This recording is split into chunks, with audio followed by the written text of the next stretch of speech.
menonton teman-teman. Halo semuanya, selamat datang di channel aku, Laura dan Fauna Mamoy Channel.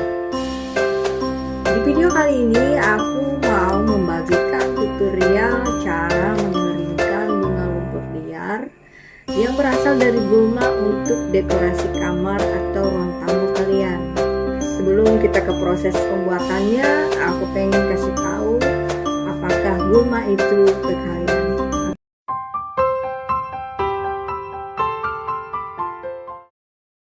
Pagi ini menunjukkan jam 7 pagi saya akan survei lokasi untuk melihat gulma apa yang bisa kita temukan dan kita buat sebagai tanaman dekorasi yang cantik nanti.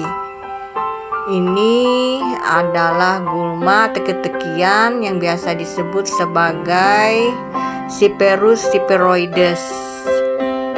Kalau ini gulma teki-tekian juga biasa disebut nama ilmiahnya Cyperus rotundus.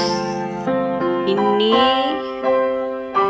kita lihat juga ada gulma yang sering disebut sebagai gulma bunga pom-pom, disebut juga ilmiahnya Eupatorium macrocephalum.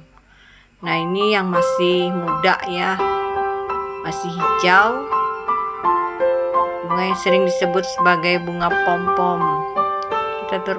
Kita lihat gulmanya ini diselangi juga oleh tanaman perkebunan. Nah, ini bisa kita sebut bunga bandotan, atau kalau di Jawa bunga bandotan, kalau Dayak itu disebut rumput bulu. Cantik bunganya.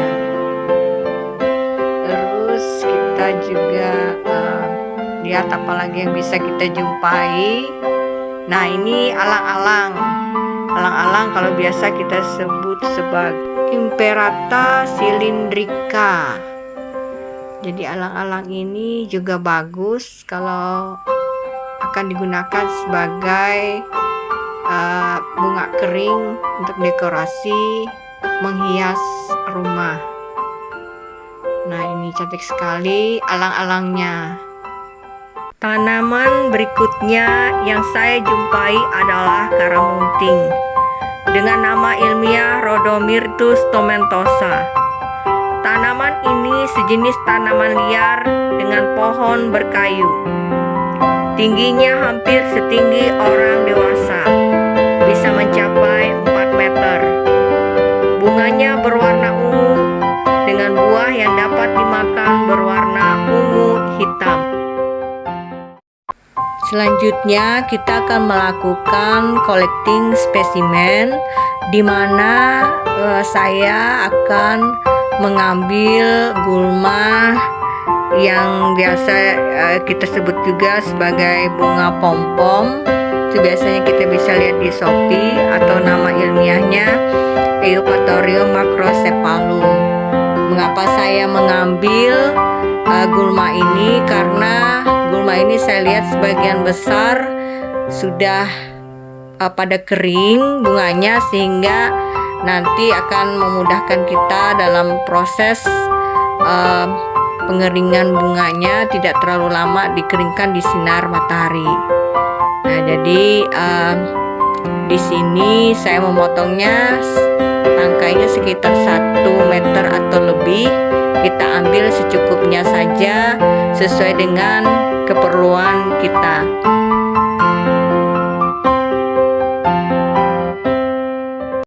Tanaman berikutnya yang saya ambil adalah karamunting yang dikenal dengan bahasa Banjar atau Kalimantan, sementara nama ilmiahnya adalah Rhodomyrtus tomentosa. Mengapa saya mengambil tanaman ini?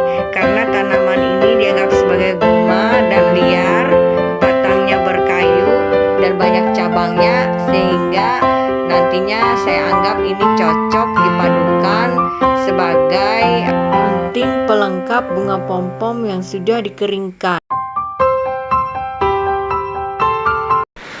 Tahap selanjutnya adalah proses pengolahan, di mana daun dari tanaman liar karamunting dan bunga pom-pom kita bersihkan dengan cara digunting ataupun menggunakan tangan.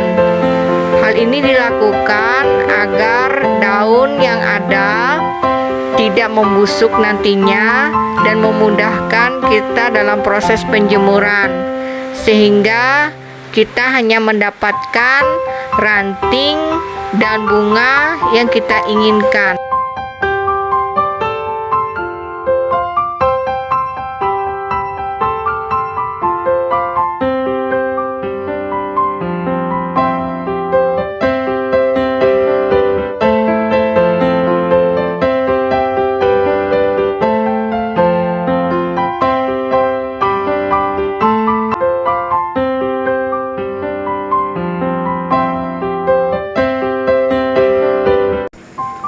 Alat dan bahan yang digunakan adalah gunting, tali rapia, hairspray rambut, bisa merek apa saja. Saya memberikan spray kepada bongkol bunga pom-pom sebelum dijemur di sinar matahari agar bongkol bunganya nanti tidak gugur atau rontok, sehingga awet digunakan pada saat proses dekorasi. Untuk cabang, ranting, karamunting, saya tidak memberikan spray karena saya ingin agar cabang atau ranting karamunting itu terlihat alami, kering di bawah sinar matahari. Selanjutnya, tangkai bunga diikat dengan tali rapia. Usahakan agar tangkai bunga bisa rapi agar memudahkan dalam proses pengikatan dan penjemuran nantinya.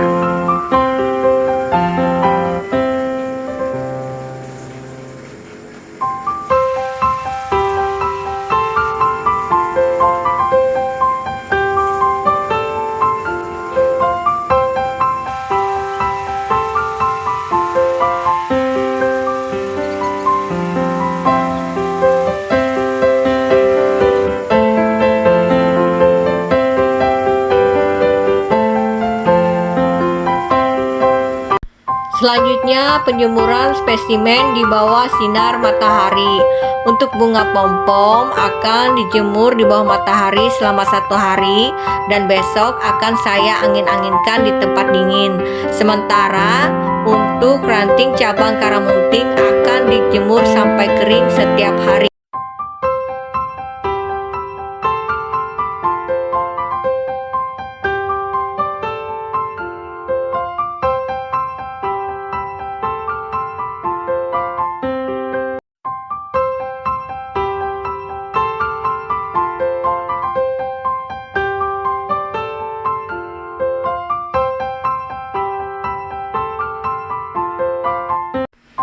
Dalam proses finishing, saya menggunakan alat dan bahan seperti metallic fine, kuas, dan cabang ranting. Saya menggunakan metallic fine dari Alki Coat Deco dengan nomor G874.